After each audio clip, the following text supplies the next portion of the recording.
लक्ष्मी नारायण भगवान की जय हो। राधे राधे। आशा करती हूँ कि आप सभी लोग खुश होंगे, स्वस्थ होंगे, मस्त होंगे। भगवान गणेश की जय हो, माता पार्वती की जय हो, भोले बाबा की जय हो, बृहस्पति भगवान की जय हो। आज मैं आप लोगों को बृहस्पति भगवान की कथा, जो कि पौष मास में पड़ने वाला यह बृहस्पतिवार का जो दिन है, उस दिन का व्रत कथा मैं आप लोगों को सुनाने जा रही हूँ। बड़े ही भक्ति भाव से, श्रद्धा विश्वास के साथ में इस कथा को सुने, जिससे कि व्रत कथा को सुनने का पूर्ण फल प्राप्त हो सके, भगवान विष्णु की कृपा प्राप्त हो सके। बृहस्पतिवार का दिन भगवान विष्णु को समर्पित होने के कारण इस दिन बृहस्पतिवार की कथा को अवश्य सुननी चाहिए। कहा जाता है कि यदि कोई बृहस्पति व्रत न भी करे तो भी कथा को अवश्य सुने। कथा सुनने से भी उसके सारी मनोकामनाओं की पूर्ति भगवान विष्णु करते हैं। इसलिए कथा अवश्य सुने और भोग स्वरूप भगवान विष्णु को गुड़ और चने का भोग अवश्य लगाएं।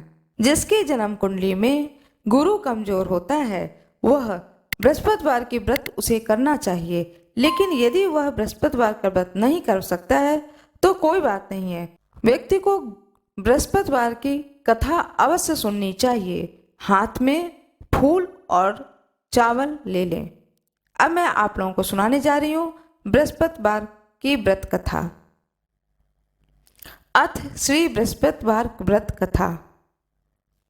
भारतवर्ष में एक प्रतापी और दानी राजा राज्य करता था। वह नित्य गरीबों और ब्राह्मणों की सहायता करता था। यह बात उसकी रानी को अच्छी नहीं लगती थी।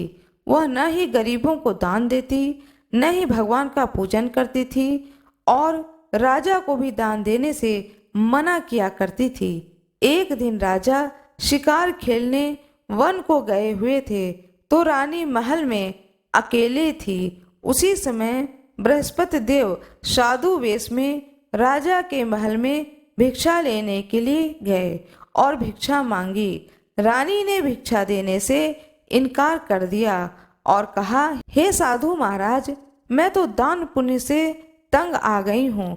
मेरा पति सारा धन लुटाते रहते हैं। मेरी इच्छा है कि हमारा धन नष्ट हो जाए और फिर न रहेगा बांस न बजेगी बांसुरी।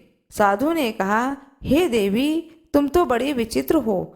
धन संतान तो सभी चाहते हैं, पुत्र और लक्ष्मी तो पापी के घर भी होने चाहिए। यदि तुम्हारे पास अधिक है तो भूखों को भोजन दो, प्यासों के लिए प्याऊ बनवाओ, मुसाफिरों के लिए धर्मशाला खुलवाओ। जो निर्धन अपनी कुमारी कन्याओं का विवाह नहीं करा सकते हैं, उनका विवाह करा दो। ऐसे और कई काम हैं जिनके करने से तुम्हारा यश लोक परलोक में फैलेगा।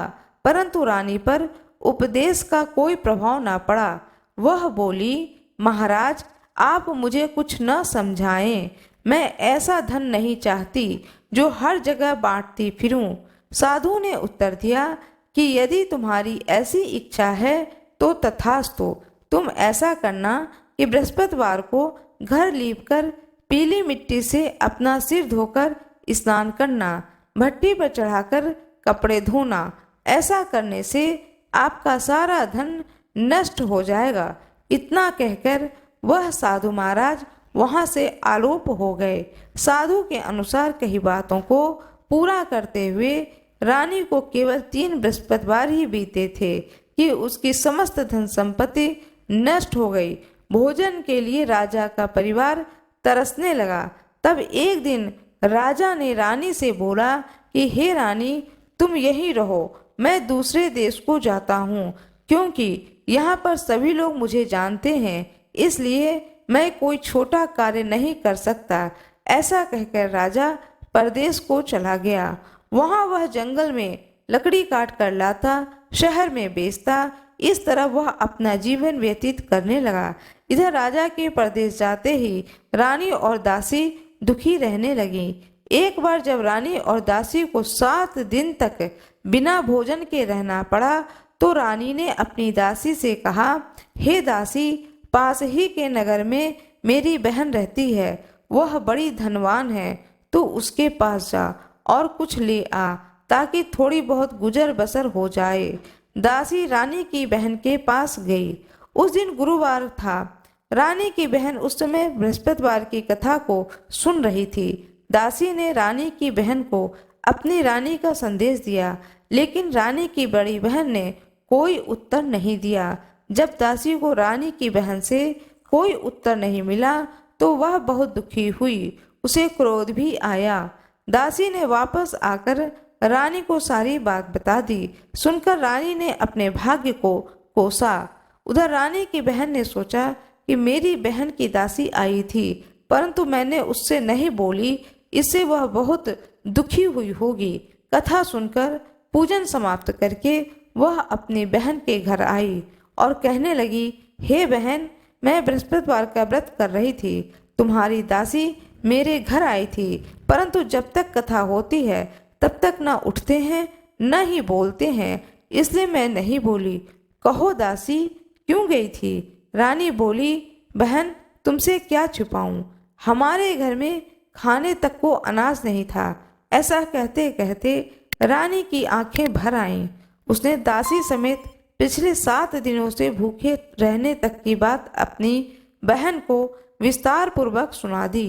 रानी की बहन बोली, देखो बहन, भगवान बृहस्पति देव सबकी मनोकामना को पूर्ण करते हैं। देखो, शायद तुम्हारे घर में अनाज रखा हो। पहले तो रानी को विश्वास नहीं हुआ, पर बहन के आग्रह करने पर उसने अपनी दासी को अंदर भेजा तो उसे सचमुच अनाज से भरा एक घड़ा मिला। यह देखकर दासी को बड़ी हैरानी हुई। दासी रानी से कहने लगी, हे रानी, जब हमको भोजन नहीं मिलता तो हम व्रत ही तो करते हैं, लेकिन क्यों ना इनसे व्रत और कथा की विधि पूछ ली जाए ताकि हम भी व्रत कर सकें। तब रानी ने अपने बहन से बृहस्पतिवार व्रत के बारे में पूछा। उनकी बहन ने बताया कि बृहस्पतिवार के व्रत में चने की दाल और मुनक्का से विष्णु भगवान का केले की जड़ में पूजन करें तथा दीपक जलाएं, व्रत कथा सुने और पीला भोजन ही करें, इससे बृहस्पति देव प्रसन्न होते हैं। व्रत और पूजन विधि बताकर रानी की बहन अपने घर को लौट आई। 7 दिन के बाद जब गुरुवार आया तो रानी और दासी ने व्रत रखा। घुड़साल में जाकर चना और गुड़ लेकर आई, फिर उससे केले की जड़ तथा भगवान विष्णु का पूजन किया। जब पीला भोजन कहाँ से आए, इस बात को सोचकर दोनों बहुत दुखी थीं। चूंकि उन्होंने व्रत रखा था, इसलिए बृहस्पति देव ने उनसे प्रसन्न थे।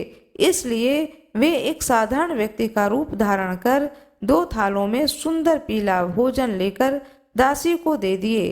भोजन पाकर दासी अत्यंत प्रसन्न हुई और फिर रानी के साथ मिलकर भोजन ग्रहण किया। उसके बाद वे सभी गुरुवार को व्रत और पूजन करने लगीं। बृहस्पति भगवान की कृपा से उनके पास फिर से संपत्ति आ गई, परंतु रानी फिर भी पहले की तरह ही आलस्य करने लगी।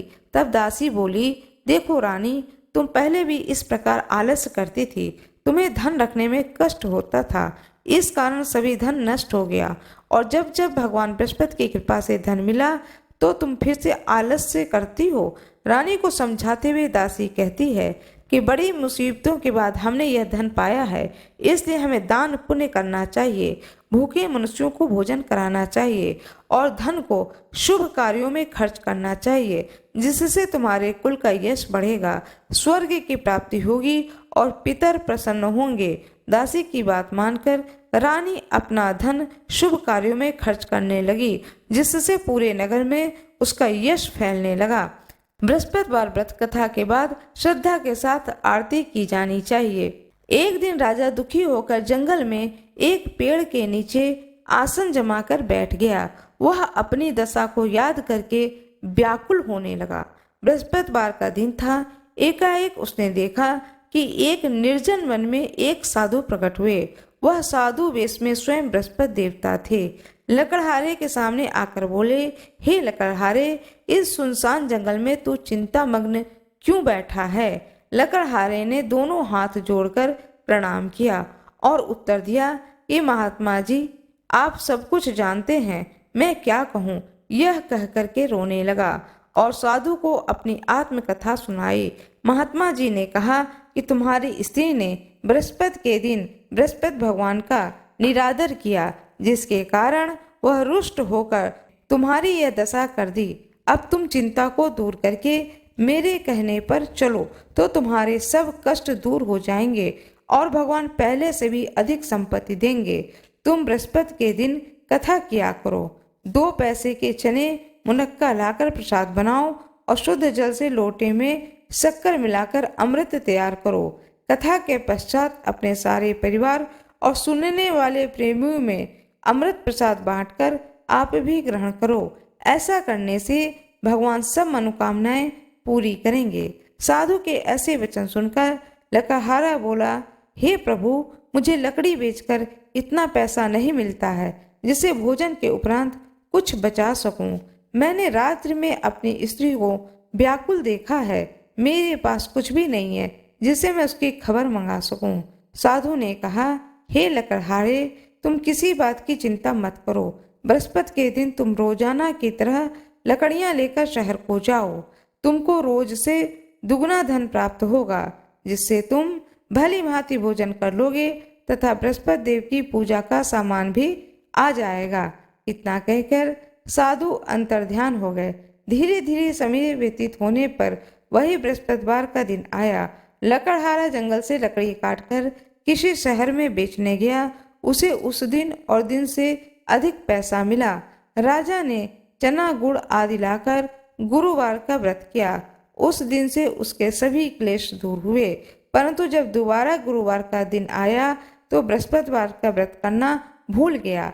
इसलिए बृहस्पति भगवान नाराज हो गए।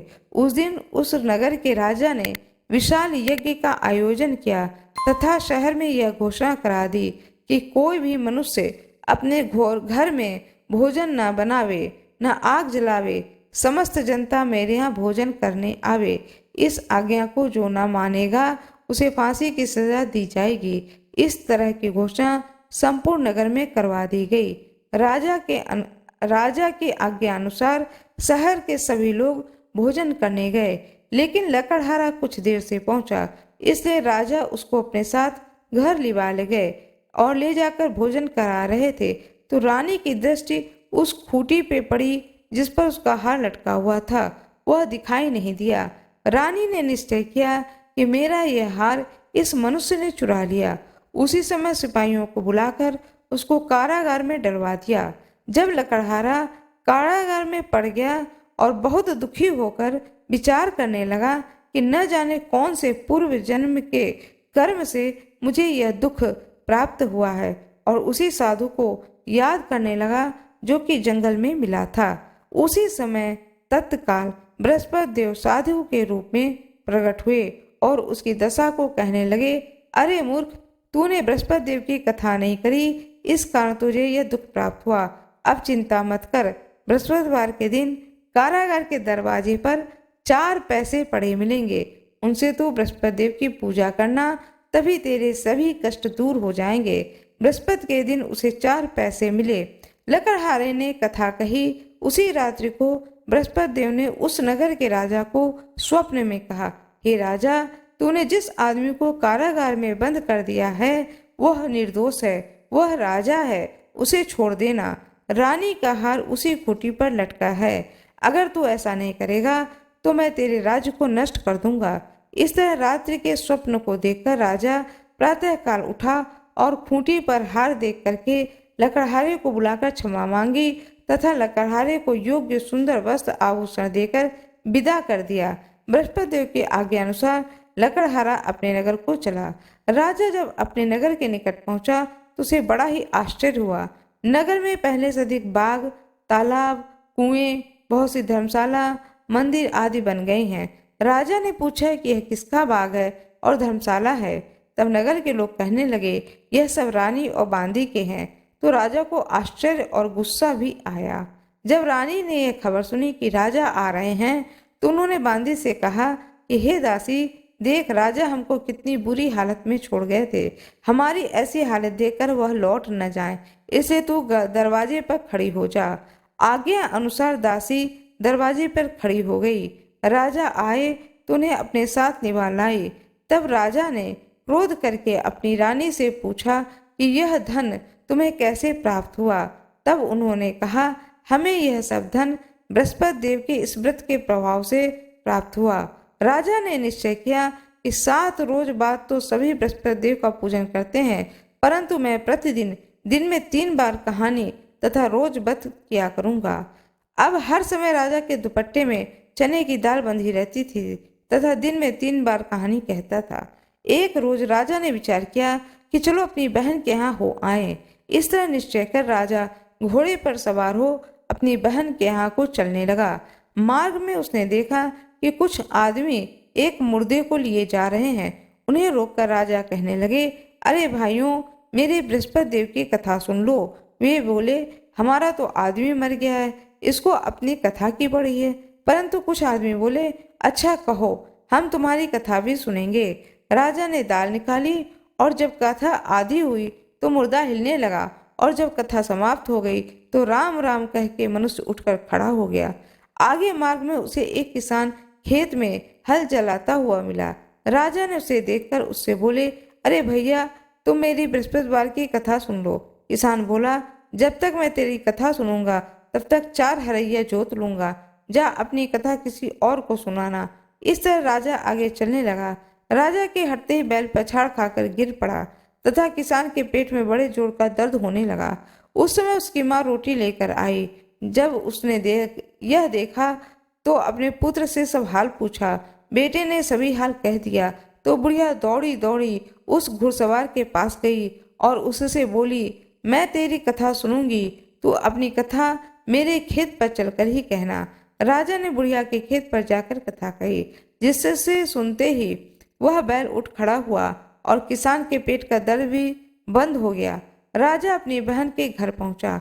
बहन ने भाई की खूब मेहमानी की। दूसरे रोज प्रातःकाल राजा जगा तो वह देखने लगा कि सब लोग भोजन कर रहे हैं। राजा ने अपनी बहन से कहा कि ऐसा कोई मनुष्य है जिसे भोजन नहीं किया है, मेरी बृहस्पतिवार की कथा सुन ले। बहन बोली, भैया, यह देश ही ऐसा है कि पहले यहाँ लोग भोजन करते हैं, बाद में अन्य काम करते हैं। अगर कोई पड़ोस में हो तो देखाऊं। ऐसा कहकर चली गई, परंतु उसे कोई ऐसा व्यक्ति नहीं मिला जिसने न भोजन किया हो। अतः वह एक कुम्हार के घर गई जिसका लड़का बीमार था। उसे मालूम हुआ कि उसके यहाँ 3 रोज से किसी ने भोजन नहीं किया है। रानी ने अपने भाई की कथा सुनने के लिए कुम्हार से कहा तो वह तैयार हो गया। राजा ने जाकर बृहस्पतिवार की कथा कही, जिसको सुनकर उसका लड़का ठीक हो गया।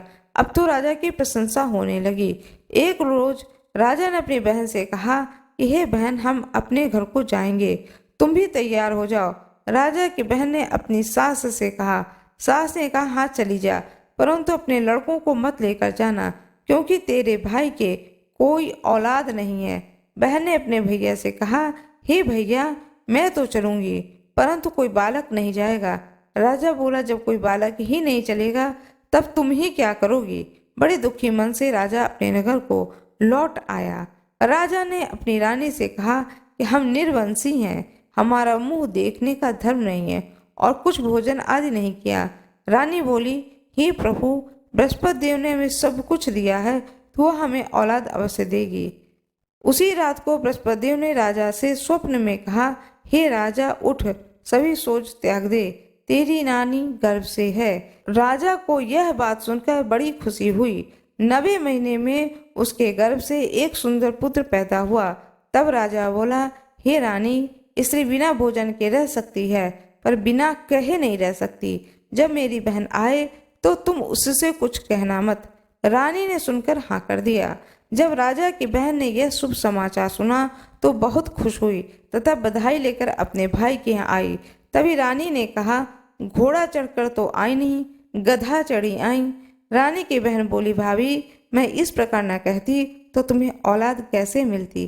बृहस्पति देव ऐसे ही हैं, जैसी जिसकी मन में कामनाएं हैं सभी को पूर्ण करते हैं। जो सद्भाव पूर्वक बृहस्पतिवार का व्रत करता है एवं कथा पढ़ता है अथवा सुनता है या दूसरों को सुनाता है, बृहस्पति देव उसकी सभी मनोकामनाओं को पूर्ण करते हैं। बृहस्पति भगवान की जय, लक्ष्मी माता की जय, विष्णु भगवान की जय, सारी देवी देवताओं की जय। अब मैं आप लोगों को कथा सुनाने जा रही हूँ, गुरु प्रदोष व्रत कथा। हाथ में फूल और चावल ले लें। श्री सूत जी के अनुसार शत्रु विनाशक भक्ति प्रिय व्रत में यह अति श्रेष्ठ है। एक बार की बात है, देवताओं के राजा इंद्र और वृत्रासुर नामक राक्षस की सेना में घनघोर युद्ध हुआ। देवताओं ने दैत्य सेना को पराजित कर नष्ट भ्रष्ट कर डाला। यह देख वृत्रासुर अत्यंत क्रोधित हो स्वयं युद्ध को उद्यत हुआ।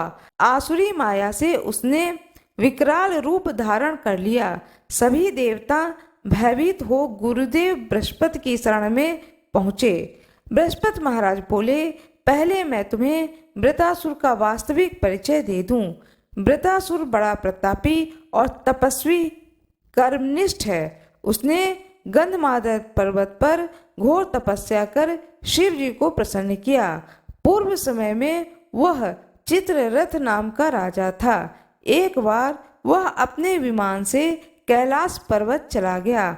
वहां शिव जी के वाम अंग में माता पार्वती को विराजमान देखकर वह उपहास पूर्वक बोला, हे प्रभु, मोह माया में फंसे होने के कारण हम स्त्रियों के वशीभूत रहते हैं, किंतु देवलोक में ऐसा दृश्य गोचर नहीं हुआ कि स्त्री आलिंगनबद्ध हो सभा में बैठे। चित्ररथ के यह वचन सुनकर सर्वव्यापी शिव शंकर भगवान हंसकर बोले, हे राजन, मेरा व्यवहारिक दृष्टिकोण पृथक है। मैंने मृत्युदाता कालकूट महाविष का पान किया है, फिर भी तुम साधारण जन की भांति मेरा उपहास उड़ाते हो। माता पार्वती क्रोधित हो चित्ररथ से संबोधित हुई। माता पार्वती ने क्रुद्ध होकर के कहा कि अरे दुष्ट, तूने सर्वव्यापी महेश्वर के साथ में मेरा भी उपहास उड़ाया है। अतएव मैं तुझे वह शिक्षा दूंगी कि तू फिर ऐसे संतों के उपहास का दुस्साहस नहीं करेगा। अब तू दैत्य स्वरूप धारण कर और विमान से नीचे गिर। मैं तुझे शाप देती हूँ।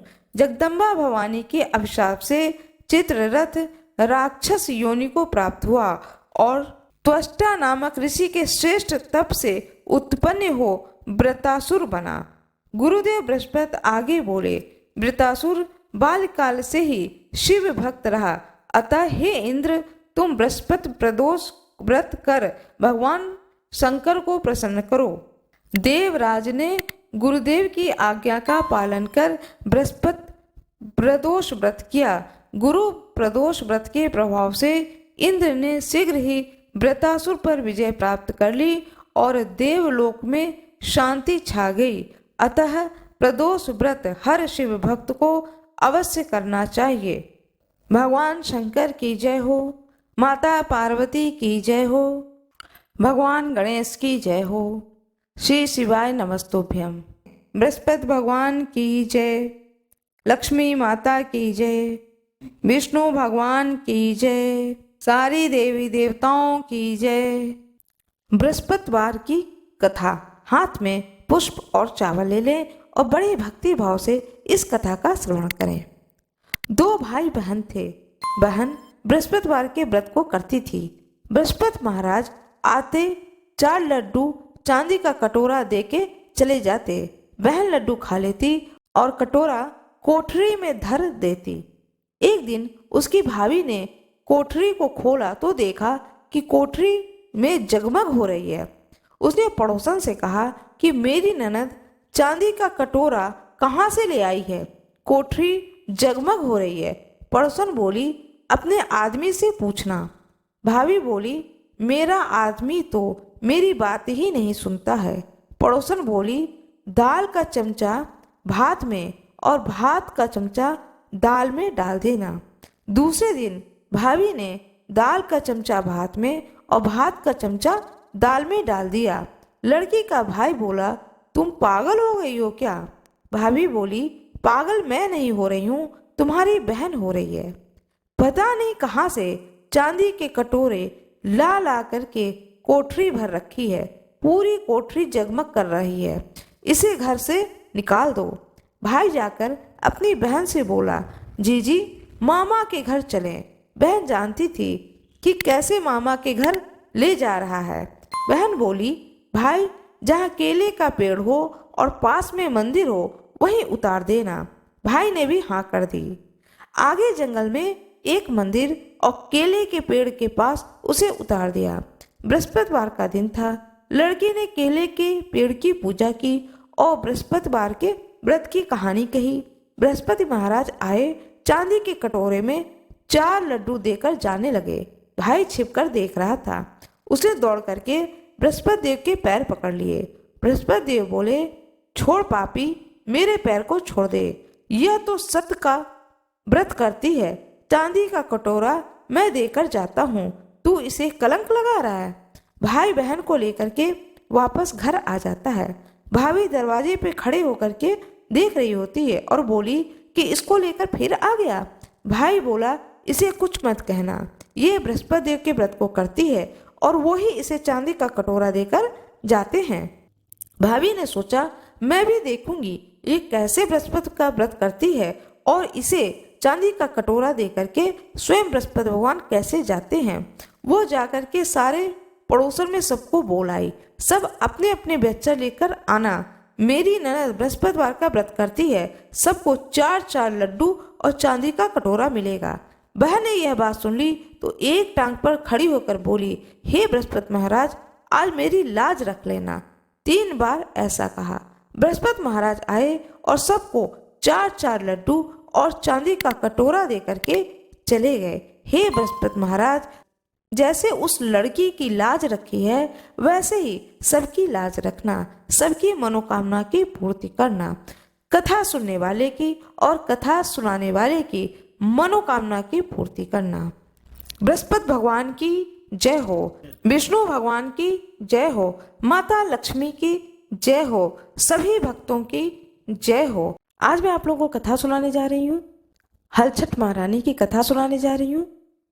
एक गर्भवती ग्वालिन के प्रसव का समय समीप था। उसे प्रसव पीड़ा होने लगी थी। उसका दही मक्खन बेचने के लिए रखा हुआ था। वह सोचने लगी कि यदि बालक ने जन्म ले लिया तो दही मक्खन बिक नहीं पाएगा। यह सोचकर वह उठी और सिर पर दही मक्खन की मटकी रखकर बेचने चल दी। चलते चलते उसको प्रसव पीड़ा बढ़ गई।